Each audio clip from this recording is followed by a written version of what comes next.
오늘은 여러분 너무 익히 잘 알고 있는 속칭 탕자의 비유라고 얘기했는 탕자 이야기라고 하는 누가복음에만 있는 탕자 이야기를 통해 고장난 믿음이 무엇인지에 대해서 생각해 보려고 이 제목을 고장난 믿음 이렇게 잡았습니다.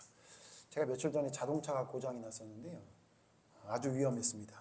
그 양지를 넘어가는 길, 뒷길로 넘어가는 길, 그 내리막길에서 갑자기 브레이크가 안 되는 겁니다. 제가 살면서 별로 이렇게 놀라거나 시겁한 일이 별로 없는데 정말로 머리가 물론 제가 이제 앉을 키가 커서 차가 가깝긴 하지만 이 머리카락이 정말로 이 차 천정에 붙는 느낌 같은 게 들고 그 잠깐 순간에 등에 식은땀이 나는 것 같은 느낌. 여러분 그 굉장히 가파릅니다. 제가 벌써 45도가 넘는 걸로 보이는데 거기서 브레이크가 안 되는 거예요. 브레이크가. 물론 이제 거기가 다행히 막혀서 제가 속도를 많이 내진 않았습니다만 앞차가 있는데 브레이크가 안 들어요.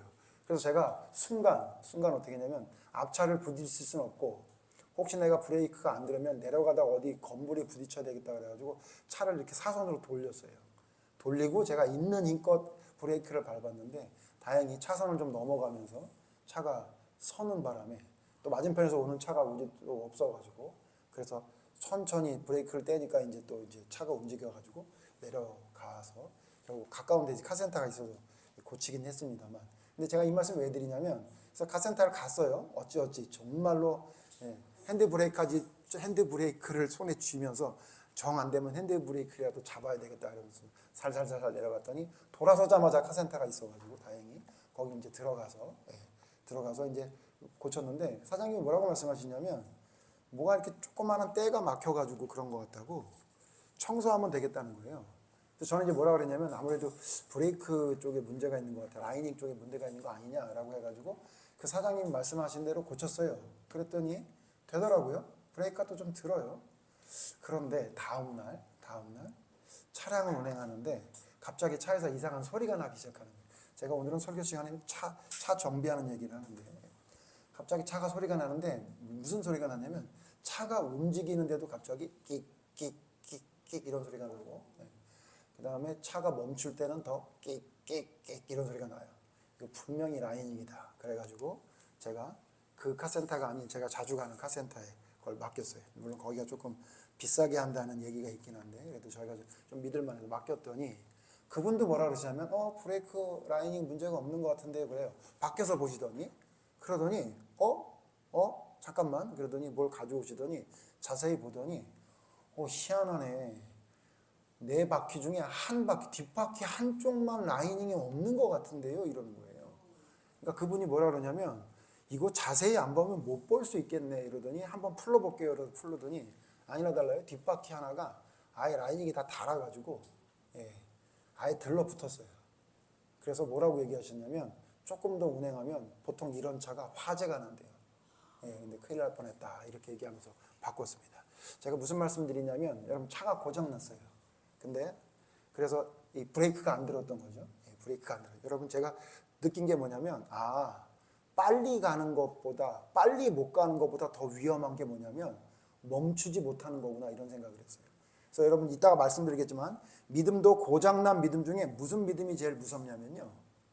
멈추지 못하는 게 제일 무서운 것 같더라고요. 제가 그런 걸 많이 느꼈거든요.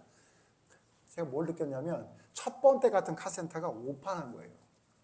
브레이크 라이닝만 제대로 봤으면 그것만 갈았으면 되는 건데 제가 한 이틀을 더 탄 거죠. 그렇게. 그러니까 더 위험할 뻔했어요. 제가 보니까. 다행히 제가 그 소리를 하나님 너무너무 감사한 게 제 차가 에어컨이 안 되는 바람에 제가 차문을 열고 달리거든요. 그러니까 바퀴 소리가 너무 잘 들리는 거예요. 그래서 그 얘기를 했더니 카센터 사장님이 맞네요. 에어컨 안 된 게 축복이었네요. 이러시더라고요. 물론 여러분 걱정하지 마십시오. 지금은 에어컨이 됩니다. 자, 그런데 제가 무슨 말씀 드리냐면 뭐가 고장이 났죠. 그럼 어떻게 해야 되죠? 고쳐야 됩니다. 제가 만약에 그걸 고치지 않고 예림이 차도 얼마 전에 몇십만 원 들여서 고치고 집에 재정적으로 어려워.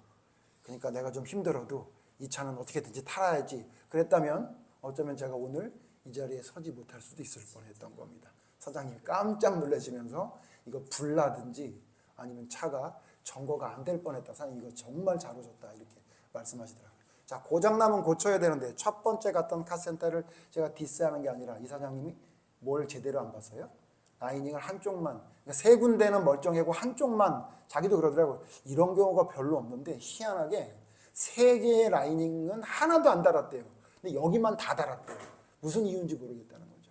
예, 그러면서 그러니까 그 처음 갔던 분이 제대로 된 고장을 봤더라면 돈도 덜 들고 쓸데없는 것도 안 고치고 좋을 뻔했는데 제대로 봐야 고장난 걸 고칠 수 있고 그렇게 고쳐야 여러분 안전하게 다닐 수 있죠. 여러분 믿음은 어때요? 믿음은 어때요? 믿음은 고장 안 나나요? 한번 믿게 되면 믿음은 고장 나지 않고 그냥 탄탄대로로 하나님의 길을 가나요? 저는 그렇게 말하는 사람들을 보면 굉장히 위험하다고 생각되는 게 아마 저처럼 내리막에서 한번 브레이크가 안 들어봐야 그때 정신 차리지 않겠나 이런 생각이 들어요. 아마 또 사는 게 너무 편안하게 잘 사니까 그런 얘기를 하시는 게 아닌가라는 걱정스러운 우려가 드는 것은 여러분 우리 인생은요 내리막길에 브레이크가 안 드는 것 같은 그런 시련이 우리에게 어마어마하게 많이 있습니다. 그럴 때에 그 믿음이 굳건히 바로 세워지지 않으면요 고장납니다. 큰일 나게 됩니다. 그래서 오늘 제가 고장난 믿음이란 제목을 가지고 자동차가 고장난 것 때문에 생각하게 된 하나님의 지혜를 주셔서 말씀을 선택했는데 그 말씀이 뭐냐면 여러분 잘 아는 탕자의 비유라고 속칭 불리는 누가복음 15장에 있는 두 아들의 비유입니다. 그런데 오늘 이후로부터 여러분 누가복음 15장 25절 이후에 있는 15장에 있는 이 두 아들에 대한 이 이야기를 탕자의 비유라고 하지 마시고 이제 뭐라고 얘기하셔야 되냐면 고장난 믿음의 비유라고 하셔야 됩니다. 왜냐하면 탕자의 비유라는 이야기는 적절하지 않은 것 같습니다. 먼저 내용을 살펴보죠. 여러분 이 내용은 뭐죠?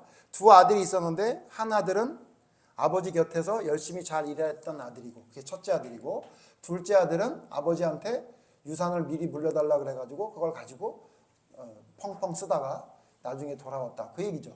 근데 여러분 이 내용이 여러분 무슨 얘기를 하고 싶었던 내용인 것 같으세요? 아 탕자처럼 나가서 하나님 말씀을 듣지 않고 나가서 허랑방탕하게 하면 안 된다. 돌아와야 된다. 그 얘기를 하는 것 같이 들었다면요. 이 말씀을 제대로 알지 않은 거고요. 또한 둘 다 탕자야. 둘 다 탕자라서 결국은 첫째 아들도 돌아왔는데 오늘 읽었잖아요.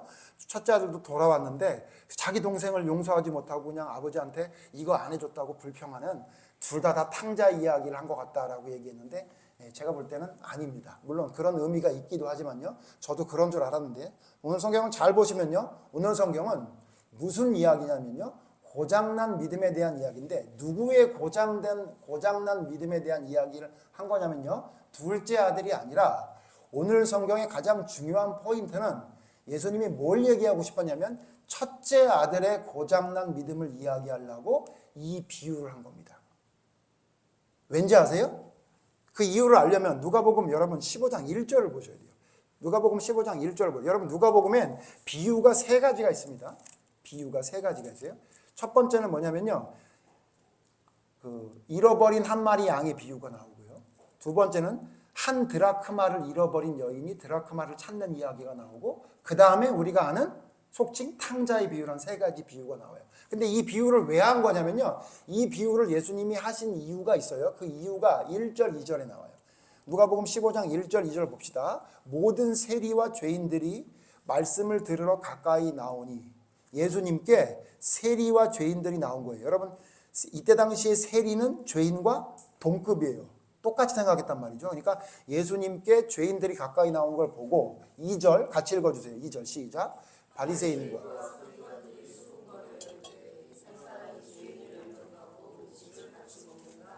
자, 예수님에게 세리와 죄인들이 와서 예수님이 그들과 밥을 먹었더니 서기관과 바리새인들이 뭐라고 얘기한다는 거예요? 예수님이 죄인들과 함께한다라고 비난한 거예요. 자, 그 비난을 들으시고 예수께서 3절 그들에게 비유로 이루시되. 자, 그러면 지금 예수님이 누가복음 15장에 세 가지 비유를 들은 이유는 뭐 때문에 하신 거죠?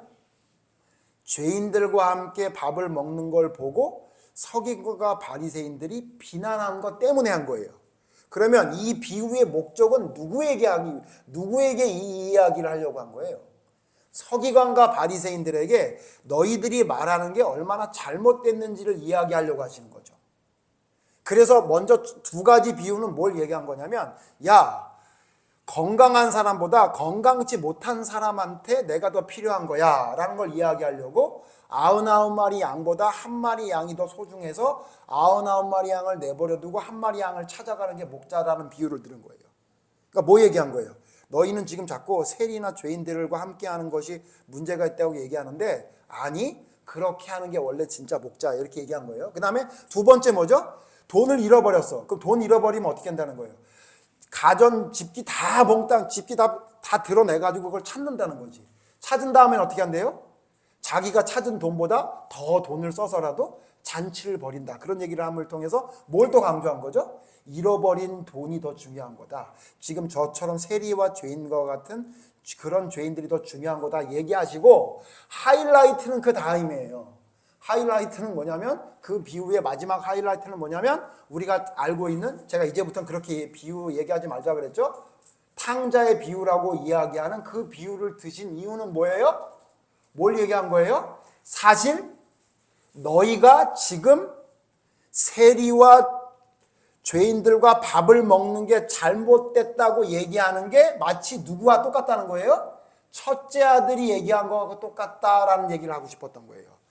둘째 아들이 탕자가 됐다는 얘기를 하고 싶은 얘기가 아니에요. 그가 돌아왔다는 얘기를 하고 싶은 얘기가 아니에요. 그들은 누구를 얘기하는 거예요?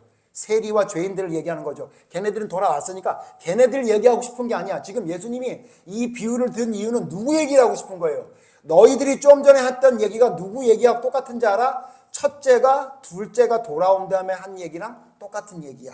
나를 통해서 뭘 얘기한 거예요? 너희들의 그 잘못된 고장난 믿음에 대한 얘기를 예수님이 한 거예요. 그러므로 여러분, 탕자의 비유라고 얘기하고 있는 이 비유의 핵심은 뭐예요? 누구에게 하고 싶은 얘기예요? 서기관과 바리새인들에게.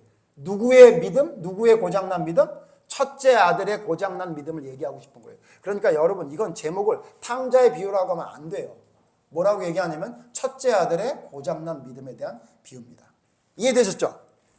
자, 그러면 여러분, 제가 무슨 얘기를 하고 싶은 거냐면, 오늘 성경 이 비유에 보면 고장난 믿음이 두 개가 나와요. 고장난 믿음이 두 가지가 나와요. 여러분, 탕자는 어떤 사람이었어요? 탕자는 원래, 우리가 탕자라고 불리는 이 탕자는 원래 누구였죠? 아버지의 아들이었죠. 아버지의 아들이었죠. 그러니까 무슨 얘기냐면, 지금 우리로 말하면 무슨 얘기냐면, 교회에 함께 신앙생활하기 위해 모인 사람이라 그 얘기예요. 아버지는 누구를 의미하죠? 하나님을 의미하고, 아들은 누구를 의미해요? 우리를 얘기하는 거죠. 그러니까 하나님을 믿는다고 하는 자들 중에, 이방인 아니고 죄인 아니고 하나님을 믿는다고 하는 아들이었던 거예요. 근데 그 아들에게 문제가 생긴 거예요. 두 아들의 고장난 믿음을 이야기하는 건데, 첫 번째 둘째 아들의 고장난 믿음 우리가 너무 잘 아니까 설명할 필요 없죠. 아버지께 분깃을 달라고. 여러분, 하나님 아버지가 주는 분깃이 뭐예요? 하나님 아버지가 주는 가장 좋은 분깃이 뭐죠? 구원이죠, 구원. 하나님을 믿는 자로서 너에게 구원을 주겠다고는 그 구원의 확신, 지금으로 말하면 구원의 확신, 하나님을 믿는다는 믿음을 가진 둘째 아들이 무슨 짓을 했다는 거예요? 아버지가 주신 분깃을 가지고 나가서 어떻게 생활했다는 거예요? 허랑방탕, 성경은 뭐라냐면 허랑방탕하게 재물을 낭비했다. 어떻게 허랑방탕하게 재산을 낭비했나 했더니 30절에, 누가복음 15장 30절에 형이 뭐라 그래요? 그 동생이 허랑방탕하게 돈을 어떻게 썼대요? 창기들과 함께, 창녀들과 함께 썼다는 거죠. 그러니까 둘째 아들은 하나님의 구원의 선물을 받은 자인데, 그 하나님의 구원의 선물을 가지고 나가서 어떻게 했다는 거예요? 세상 사람처럼 살았다, 그 얘기예요. 이거 고장난 겁니까? 고장나지 않은 겁니까? 고장난 거죠. 오늘 성경에서 고장난 믿음 두 개를 말씀드렸나 그랬는데, 간단히 생각해 볼 것은 둘째 아들, 탕자라고 불리는 탕자의 믿음이에요. 어떤 믿음이에요? 하나님께 구원받았다는 걸 받았어. 분깃을 받았어. 예? 재산을 받았어. 살림을 받았다고. 그런데도 불구하고 그 받은 살림을 가지고, 그 받은 살림으로, 받은 분깃으로 무엇을 위해 살았던 거예요? 허랑방탕하게 세상 사람처럼 살아간 거죠. 여러분, 교회 안에도 그런 사람 많습니다. 우리 교회는 그런 사람은 없으리라고 저는 믿고 싶은데, 하나님이 나를 선택했다는 구원의 확신을 가지고 어떻게 살아가냐면 밖에 나가서 세상 사람처럼 허랑방탕하게 살아요. 세상 사람들이 음행한 대로 음행하고 세상 사람들이 살아가는 생활 방식대로 그대로 사는 거예요. 나는 아버지가 말씀하시는 대로 살아가는 게 아니라 내가 원하는 걸 하면서 살겠다. 세상 사람처럼 살겠다. 이거 여러분 고장났습니까? 고장 안 났습니까? 고장난 믿음이에요. 그러니까 우리 중에 혹시라도 하나님이 우리를 선택해 주신 구원의 확신을 가지고 내가 마음대로 살아도 된다고 생각한다면 여러분 사실 이게 구원파거든요.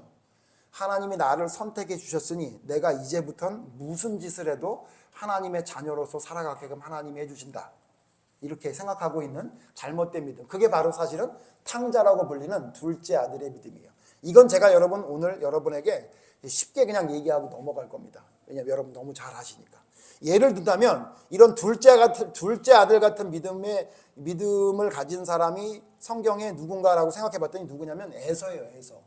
여러분 에서는 어떤 분깃을 받았죠? 장자의 분깃을 받은 사람이었어요. 그렇죠? 쌍둥이였지만 먼저 나오는 바람에 야곱보다 장자로서의 아버지의 모든 축복을 받은 장자의 분깃을 받은 사람이었죠. 근데 여러분 장자의 분깃을 받은 에서는 어떻게 살았습니까? 사냥만 하고 살았어요. 사냥만 했다고. 사냥 아시죠 여러분? 사냥만 하고 살아요. 그래서 사냥하는 거에 너무 집중하다 보니까 심지어 뭣도 별게 아닌 게 돼버렸어요. 장자의 명분이 아무것도 아닌 것처럼 생각해서 떡과 팥죽 한 그릇에 자기의 장자의 명분을 팔았죠. 이게 별거 아니라고 생각한 거예요. 마치 누구랑 똑같습니까? 이 둘째 아들 탕자와 비슷하죠. 하나님께 받은 것이 얼마나 대단한 것이 있는데 그것을 뭐랑 바꾸는 거예요? 세상에 있는 것과 바꿔먹는. 자기의 어떤 삶을 살아가는 재미있는 사냥에만 집중하면서 하나님을 향한 믿음에 대해서는 별로 생각하지 않는. 그러니까 부모가 어떤 여자를 좋아하는지도 생각하지 않아요. 우리 아들들 잘 들어야 돼요. 딸들 잘 들어야 돼요. 부모가 기뻐하는 사람을 배우자로 데려와야 여러분 마음이 좋은 거예요. 에서 때문에 누가 죽을 것 같은 마음이 있었다고 고백하고 있었어요. 리브가가 에서 때문에 죽을 것 같았대요. 우리 교회에도 지금은 아니지만 옛날에 오모 집사님이 내가 누구 때문에 죽을 것 같다 이런 얘기를 많이 했는데 여러분 그러면 안 되는 거예요. 내가 어떻게 하는지에 따라 내 부모가 죽겠다 그러면 돼야 안 돼요. 여러분 그걸 제대로 좀 파악하고 그걸 고쳐나가야 내 진정한 부모 되신 아버지 하나님에게도 내가 하는 일이 하나님 앞에 해가 된다면 안 하겠다는 결단을 할 수 있는 거거든요. 자 여러분 첫째 이 고장난 믿음을 살펴봤어요. 누구예요? 둘째 아들의 믿음이에요. 어떤 믿음이에요? 하나님의 자녀라는 분깃을 받았음에도 불구하고 어떻게 사는 거예요? 나의 삶의 행동들이 뭐하고 똑같은 거예요? 세상 사람과 별다르지 않은 사람이에요.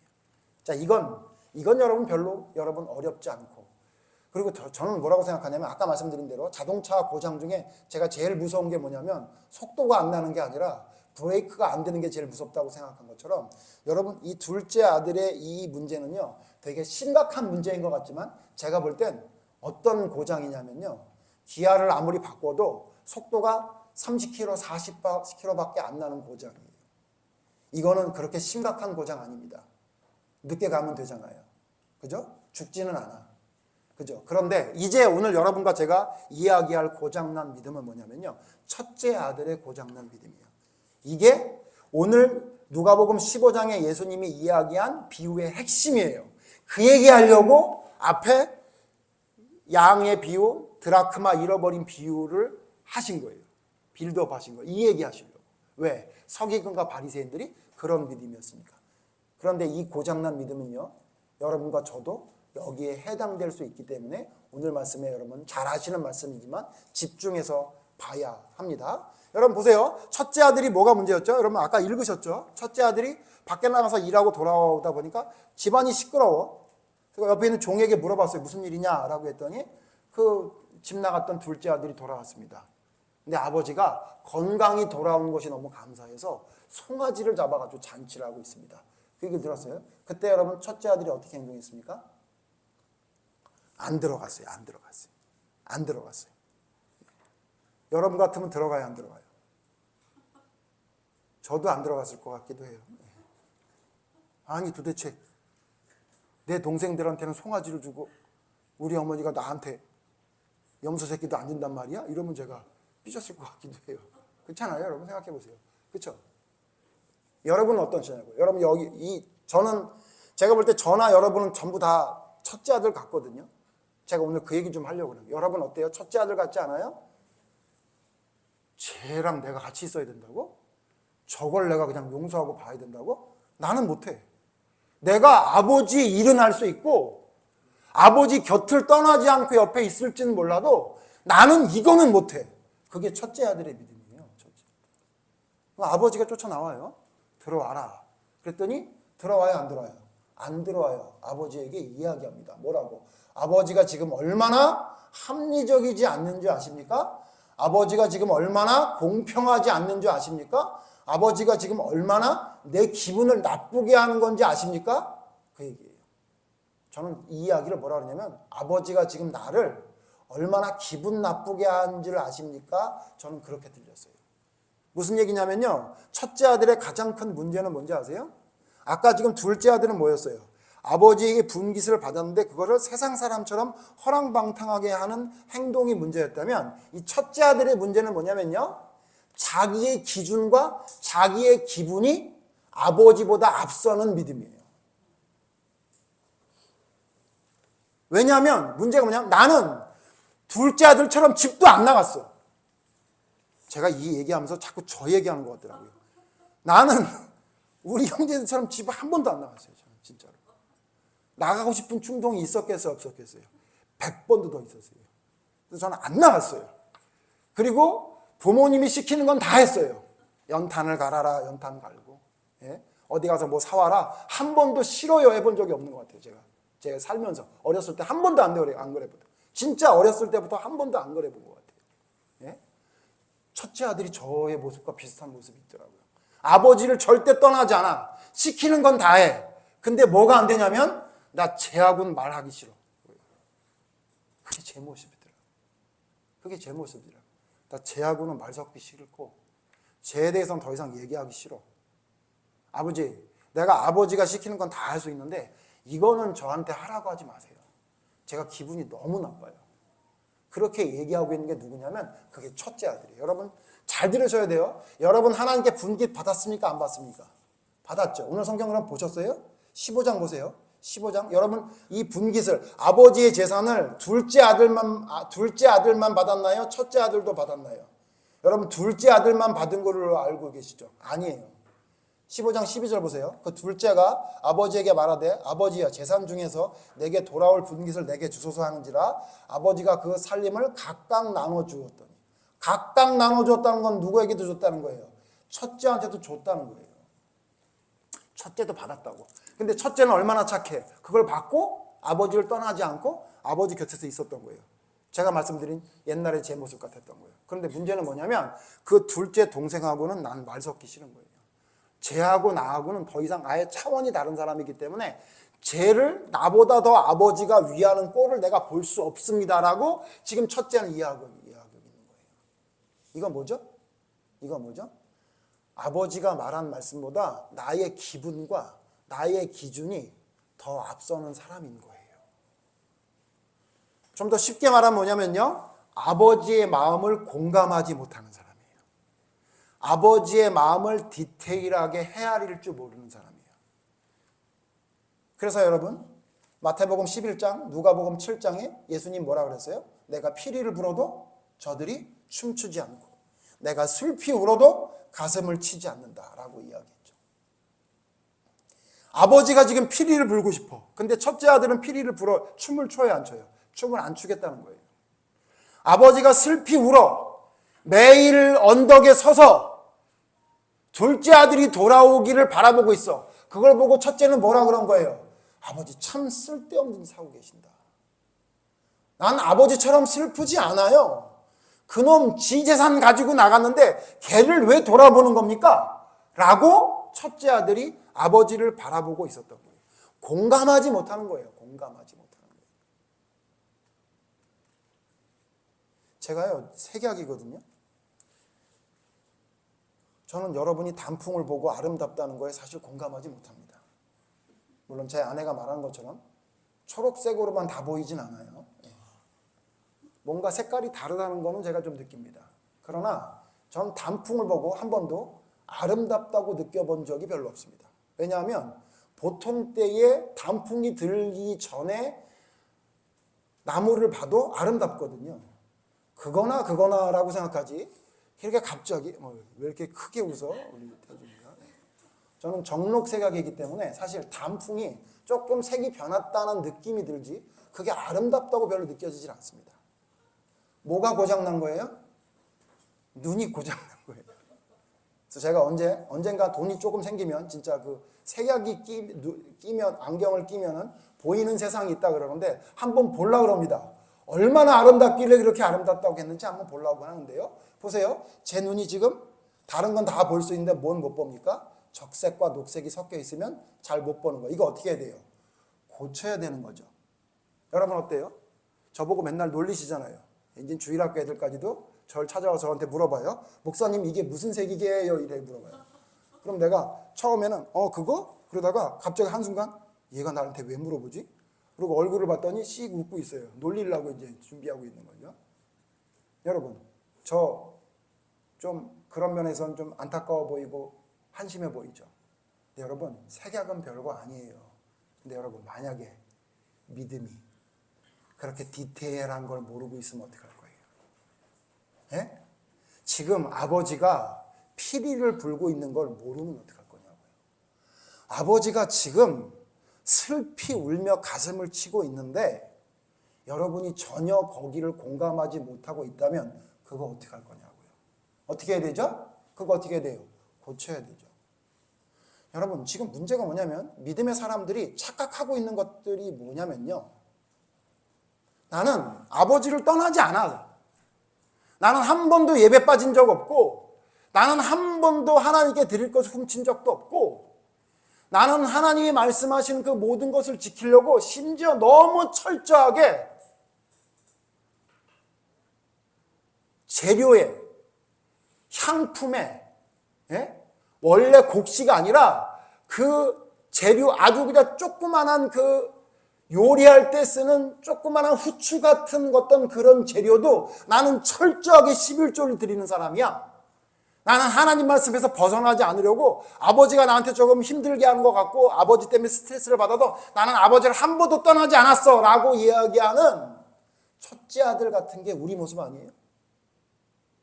근데 여러분 이렇게 말을 하니까 이렇게 말하는 사람이 성경에 있죠. 이게 누구였죠? 이렇게 말했던 사람이 누구였죠?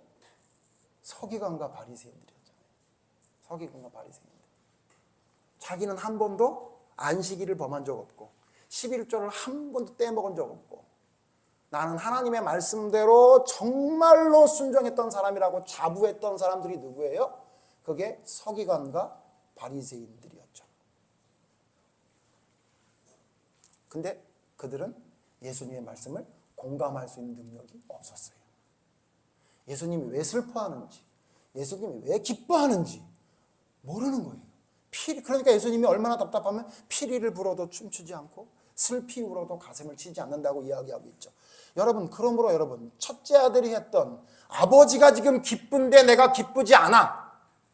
아버지가 언덕에서 기다리고 있는데 내가 슬프지 않아. 이 믿음이 뭔지 아세요? 고장 난 건데 누구보다 더 심각한 고장인 줄 아십니까? 둘째 아들 탕자보다 더 심각한 고장 난 겁니다. 여러분 이걸 알아야 우리가 올바른 믿음을 가는 거예요. 근데 문제는 뭐냐면 이런 사람의 특징이 뭐냐면 자기의 믿음이 문제가 없다는 걸 몰라요. 자기의 믿음이 얼마나 문제가 있는지를 파악하지 못해요. 그래서 예수님이 마태복음 23장 13절에 뭐라 그래요? 그런 바리새인들은 어떤 짓을 한대요? 자기도 못 들어가고 들어가고자 하는 자도 못 들어가게 막는 자가 여러분 누구라 그랬어요? 바리새인이라고 했어요. 자기의 믿음이 올바르다고 생각하니까 모든 사람을 자기처럼 행동해야 된다고 생각하고 자기처럼 행동하지 않은 사람에게 뭐라고 그러냐면 그럴 필요 없어. 거기로 들어갈 필요 없어. 나만 따라와 라고 해서 정작 들어가야 될 구원의 문에 자기도 못 들어가고 남들도 못 들어가게 하는 짓을 하는 게 누구였다는 거예요? 첫째 아들이라는 거예요. 첫째 아들 아버지가 말 안 했으면 어떻게 하려고 그랬던 거예요? 야 나가. 네가 무슨 낯짝으로 여기 들어와서 여기 있겠다 그래? 나가. 뭐 모르겠다. 네 말대로 우리 집에 종으로 들어온다면 혹시 몰라도 나가. 이럴 사람이 누구였던 거예요? 첫째 아들이었죠. 어떤 사람이에요? 자기도 못 들어가고 들어가려는 자도 못 들어게 하는 자. 지난주에 제가 되게 재밌는 일이 있었는데 오늘 얘기하려고 우리 가족들에게 얘기 안 했는데 저는 이제 잘 때 문을 열어놓고 잡니다. 왜냐하면 우리 강아지 2마리가 자꾸 들어오고 싶어 해서 그래서 문을 열어놓고 자니까 얘네들이 수시로 들락날락하고 심지어 제가 누워있는 그 매트리스는요 3분의 2가 두지너리 거예요. 저는 끄트머리에서 붙어 잡니다. 왜냐면 얘네들이 2마리 여기서 누워 자니까. 그랬었는데 지난주에 갑자기 이상한 일이 벌어진 거예요. 새벽에 5시가 좀 넘었는데 갑자기 여러분 잘 아는 그 모자란 우리 두지가 낑낑 대는 거예요. 낑낑 대기 시작하는 거예요. 여러분 그 우리 두지는 낑낑 대지 않거든요 보통. 그래서 무슨 일이 난 줄 알고 일어났어요. 그랬더니 신기한 일이 벌어졌어요. 문 앞에 너리가 제가 벗어놓은 티 위에 앉아있고 두지는 저쪽 마루 쪽에 있는 거예요. 그래서 제가 두지야 왜 그래 일로 와 라고 그랬더니 못 와요. 그래서 제가 그때 너무 피곤해서 뭐 오지 않으면 말든가 그러고 누워있어 다시 잤거든요. 조금 있다가 또 낑낑 대는 거예요. 낑낑.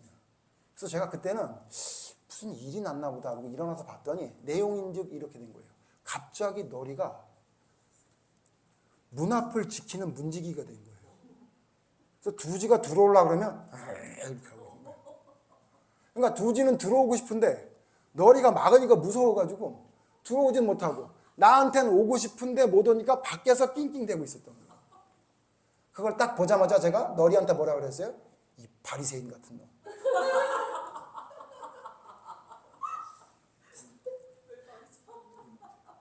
아니 자기도 안 들어와요.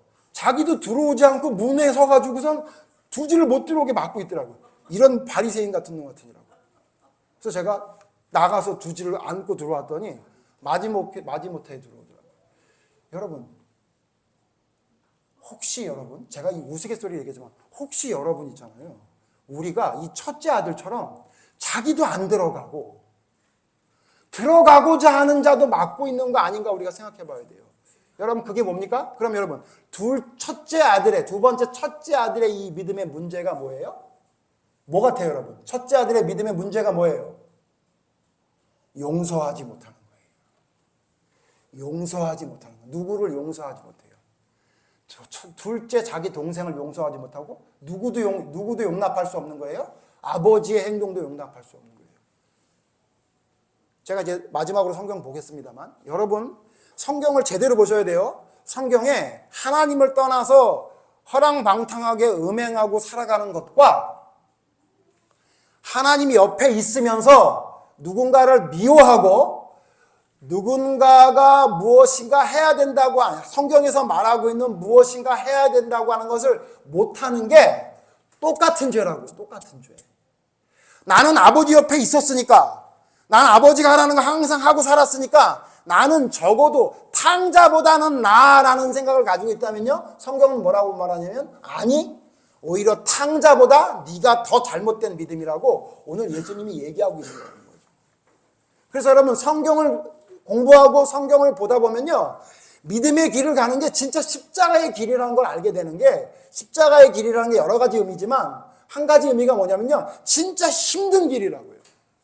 아니 아버지 옆에 있으면 되는 거 아니에요. 아버지가 하라는 거 하면 되는 거잖아요. 근데 그거 갖고 안 된다 그거예요. 그거 갖고 안 된다 첫째 아들아. 네가 왜 둘째 아들을 보고 미워하니? 네가 왜 지금 내가 하는 행동이 네 기분을 상한다고 얘기하니? 나는 너에게 말하노니 내가 기뻐할 때 너도 기뻐하고 내가 슬플 때 너도 슬퍼해야 된다. 내가 용서하는 자를 너도 용납해야 되고 내가 하는 것을 너도 해야 된다고 말하니 그것까지 하는 것이 진짜 내 아들이지. 네가 지금 탕자 둘째 아들만도 못한 짓을 하고 있다고 서기관과 바리새인들에게 예수님이 이 비유를 통해 말씀하시면서 지금 우리에게도 하시는 말씀이에요. 예수 믿는 자가 저렇게 밖에 나가서 맨날 저렇게 세상 사람처럼 살고 어떻게 저렇게 살 수 있어? 어떻게 그런 믿음이 진짜 믿음이라고 말할 수 있어? 여러분, 그 말은 우리가 쉽게 할 수 있죠. 그런데 여러분, 오늘 성경이 중요한 게 뭐냐면요, 아버지 옆에 있다고요. 여러분처럼 매주 예배당을 떠나지 않아요. 아버지가 말하는 건 하기도 해. 나가서 일하고. 그런데 문제가 뭐냐면 이거는 못하겠습니다. 이거는 내가 죽었다 깨어나도 못해요. 내가 내 동생은 사랑하지 못합니다. 내 동생이 나한테 어떻게 했는지 아세요, 하나님?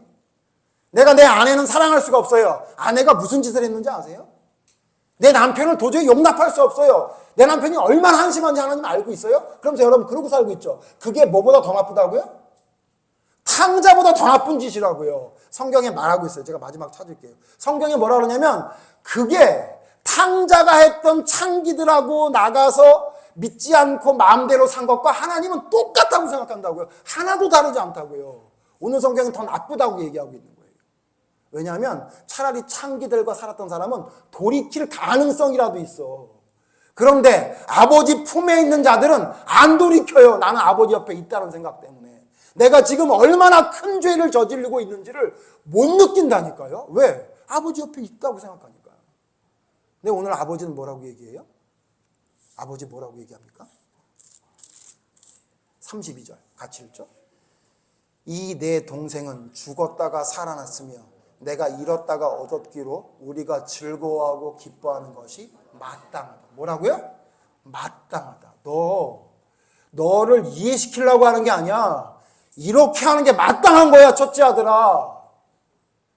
네가 서운한 건 알겠는데 이렇게 하는 게 원래 믿음이라고. 이게 진짜 마땅한 거야.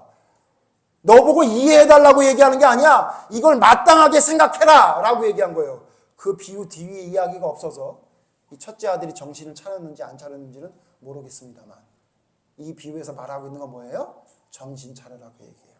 네가 탕자보다 더 나쁜 놈이다 이야기하고 있습니다. 여러분, 우리는 둘째 아들 같은 일을 안 할 것 같아요. 여러분, 둘째 아들처럼 예수 믿는다 그래 놓고 구원의 확신을 가지고 밖에 나가서 음탕하고 함부로 사실 겁니까? 제가 볼 때 우리 교인들 중에 그런 사람 없을 거라고 봅니다. 그런데 문제가 뭐냐면요, 첫째 아들 같은 고장난 믿음은 얼마든지 가질 수 있고, 여러분과 저를 자세히 현미경으로, 하나님 말씀의 현미경으로 들여다보면 여러분, 우리 너무 첫째 아들 같은 게 많은 사람인 거예요. 여러분, 죽어도 못하는 거 있잖아요. 죽어도 안 하려는 거 있잖아요. 이거는 피하고 싶은 거 있잖아요. 그래서 여러분, 마지막 성경 봅시다. 성경에 뭐라 그랬냐면요, 아까 말씀드렸죠? 첫째 아들의 이 이야기가 둘째 아들과 똑같다고 성경에 말하고 있어요. 갈라디아 5장 19절 보세요. 갈라디아 5장 19절. 갈라디아서 5장 19절.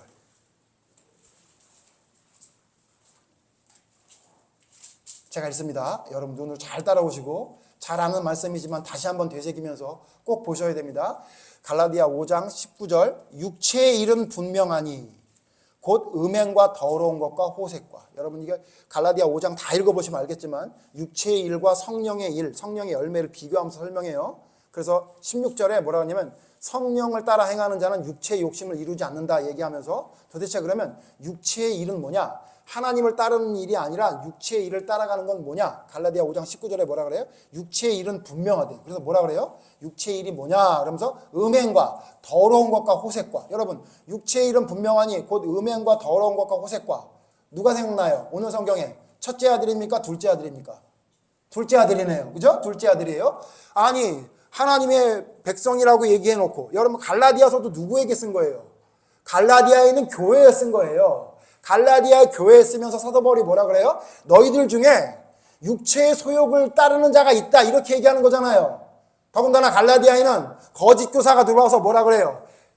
거짓말을 하고 있는 건데 그걸 따라가고 있으니까 사도 바울이 편지를 쓰면서 그 거짓 교사가 하는 말 따라가면 니네 저주받는다, 이렇게 얘기하면서 지금 마지막에 가서 뭐라고 얘기한 거예요? 육체의 일, 저주받을 육체의 일을 하는 사람들은 어떻게 하는지 분명히 나타난대. 뭔가 했더니 음행과 더러운 것과 호색과. 이게 지금 오늘 우리 성경 본 거예요? 둘째 아들하고 똑같네요. 그러면 안 된다는 얘기죠. 근데 문제는 그 뒤에 보세요. 20절. 우상숭배와 주술과 우상숭배와 주술 이건 우리가 안 하잖아요. 예? 근데 여러분 하나님께 버림받은 왕들 보면 우상숭배하고 주술하고 이랬던 왕들 있죠. 사울왕도 그랬죠. 하나님 그거 뭐하고 이 우상숭배하고 주술하는 걸 뭐하고 또 뭐라고 생각한다고요? 육체의 일이라고 생각한다고 말씀하고 있어요. 그 다음 보세요. 그 다음 뭐죠? 원수 맺는 것과 분쟁과 시기와 분냄과 당 짓는 것과 분열함과 이단과. 여기 뭐가 나와요? 원수 맺는 것과 분쟁과 시기와. 여러분 원수 맺는 것과 분쟁과 시기와 분냄 그리고 당 짓는 것 이거 누구 말하는 것 같이 보여요? 오늘 성경에 보면 몇째 아들이에요? 첫째 아들이네요. 이게 뭐라고요? 다 육체의 일이라고요. 육체의 일. 그 다음 무서운 말씀이에요. 21절 같이 읽죠. 시작. 투기와 술 취함과 방탕함과 경계하노니 이런 일을 하는 자들은 하나님의 나라를 유업으로 받지 못할 것이요. 음행과 호색과 우상숭배와 주술을 하는 사람만이 아니라 술 취하고 방탕하고 이거 말고 어떤 사람도 하나님의 나라를 유업으로 받지 못할 육체의 일을 하는 사람이래요. 분냄과 분쟁하고 시기하고 당짓고 분열하는 거. 이게 뭐하고 똑같다는 거 하나님 보시기엔 똑같다는 거예요. 그러니까 여러분 이 말씀을 통해 보면 첫째 아들과 둘째 아들은 다릅니까? 같습니까? 똑같은 거예요. 하나도 안 다른 거예요. 하나도 안 다른데 문제는 뭐냐? 둘째 아들은 돌아섰어. 첫째 아들은 안 돌아섰어. 그러니까 누가 더 심각한 거예요? 첫째 아들이 더 심각한 거예요. 여러분 그래서 탕자의 비유가 아니라 고장난 첫째의 믿음의 비유예요. 이해되세요? 예수를 믿으면 세속의 것을 좋아하면서 나가서 살면 된다라는 이야기를 하려고 한 게 아니에요. 그 비유는 무슨 비유한 거냐면 너 아버지 품에 있는 첫째 아들 너 분내지, 너 시기하지, 너 원수 맺지, 너 그게 있잖아. 둘째 아들 탕자보다 네가 더 못된 거야. 쟤는 돌이켰는데 넌 안 돌이키잖아 라고 말하고 있는 거예요. 여러분 어떻습니까? 여러분과 저는 어때요? 여러분과 저는 어때요? 그래서 여러분 아까 말씀드렸죠. 고장 중에 자동차 고장 중에 제가 겪어보니까 제일 무서운 게 뭐냐면 브레이크 고장이에요. 차라리 둘째처럼 천천히 가거나 뒷걸음 쳐서 가는 건요. 사고가 나도 별 사고 아닙니다. 예? 그런데 무슨 사고가 제일 무서운지 아세요? 그 길이 맞는지 알고 달려가고 있는. 근데 문제는 뭐냐면 브레이크가 고장났어요. 브레이크가 고장났어요. 멈춰야 될 때 멈추지 못하는 거예요. 여러분 어때요? 여러분 첫째 아들 같지 않으세요? 여러분 하나님의 뜻대로 순종하며 갑니다. 아버지 품을 떠나지 않아요. 그런데 하나님 말씀을 통해 내가 하지 말아야 될 것, 멈춰야 될 게 있는 거 여러분 알죠? 근데 안 하죠. 그거 뭐하고 똑같다고요? 브레이크 고장난 자동차랑 똑같아요. 첫째 아들이요. 큰일 난 거예요. 큰일 났다고요. 여러분 큰일 났다고 생각해야 되는 거예요. 마땅한 걸 내가 마땅하다고 생각하지 않은 거예요. 이유가 뭐죠? 나름대로 이유가 있죠. 내가 경험했어. 내가 겪었어. 내가 알고 있어. 내가 참을 만큼 참았어. 내가 한 만큼 했어. 그런데 안 돼. 그리고 저거는 도저히 용서할 수 없는 정도를 넘어섰어. 심지어 무슨 얘기까지 하는 거예요? 이해는 되는데 용서는 못하겠어. 이런 얘기지. 잘하죠. 예? 여러분 그 마음을 저도 압니다. 저도 인간이기 때문에 그런 마음이 있어요. 이해는 해요. 근데 용서가 안 되는 거예요. 근데 그걸 뭐라고 얘기한다고는 성경에? 너 그게 고장난 믿음이다. 첫째 아들처럼 고장난 믿음. 뭐보다 더 나쁘냐면 탕자보다 더 못한 믿음이라고 오늘 성경에 말씀하고 있다는 사실을 기억해서 저는 여러분이 고장난 믿음을 고쳤으면 좋겠어요. 고쳤으면 좋겠어요.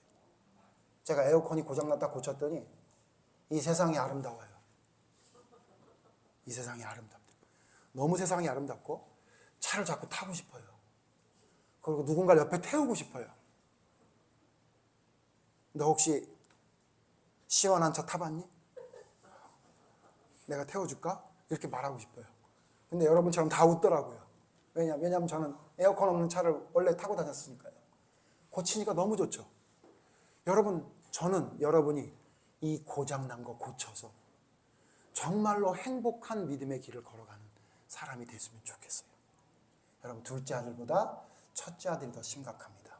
여러분이 혹시나 첫째 아들의 이 고장난 믿음에서 고치지 않고 그냥 달려가려고 마음먹고 있다면 멈추십시오. 오늘 설교를 통해 여러분 이제 그만 좀 멈추십시오. 멈추고 정비하십시오. 시간이 걸려도 좋으니 정비하십시오. 그리고 고치십시오. 그래야 잘못된 길로 낭떠러지로 떨어지지 않는 올바른 믿음에 설 수 있는 것입니다. 첫째 아들이 가졌던 공감하지 못하고 자기의 기준으로 하나님의 기준을 넘어서려고 하는 그 교만한 고장남을 속히 고쳐서 올바른 믿음에 설 수 있는 여러분과 제가 됐으면 좋겠습니다. 기도하겠습니다. 하나님, 마귀는 우리를 시험합니다. 어떤 방법으로든 하나님과 긴밀히 협력하지 못하는 자로 만들기 위해 우리를 이간질하는 존재입니다. 그런데 하나님, 정말 두려운 것은 둘째 아들이 아버지를 떠나게 하는 것만이 마귀의 시험이 아니라는 사실입니다. 아버지 곁에 있었던 첫째 아들의 마음에 들어와 시기하고 분쟁하게 하고 원수 맺게 하고 용서하지 못하는 자로 만들며 하나님과 멀어지게 하는 것 또한 마귀가 하는 일이라는 사실을 기억하게 해 주시옵소서. 바로 그것이 갈라디아서를 통해 사도 바울은 그게 바로 육체의 일이라고 말하며 우리는 그렇게 배우지 않았으니 진정하게 올바로 배운 자의 성령의 열매를 맺으라고 성경은 우리에게 말하고 있습니다. 하나님, 우리는 성령의 열매를 맺고 있습니까? 아니면 육체의 열매를 맺고 있습니까? 우리를 돌아보게 하셔서 우리의 믿음에 고장난 것이 무엇인지를 디테일하게 들여다볼 수 있는 믿음의 기준을 가지게 해 주시옵소서.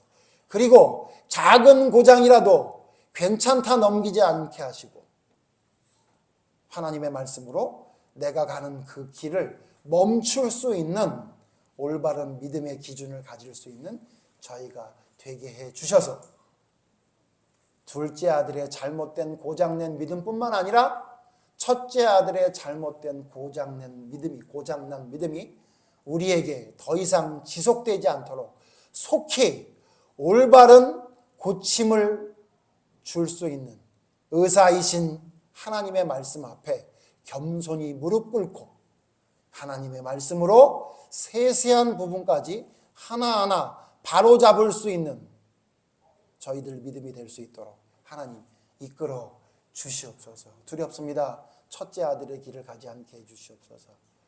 첫째 아들의 그 잘못된 기준으로 살아갔던 그 당당했던 교만한 모습이 우리의 믿음의 삶 속에 걷어질 수 있도록 성령님 역사해 주시옵소서. 예수님 이름으로 기도드립니다. 아멘.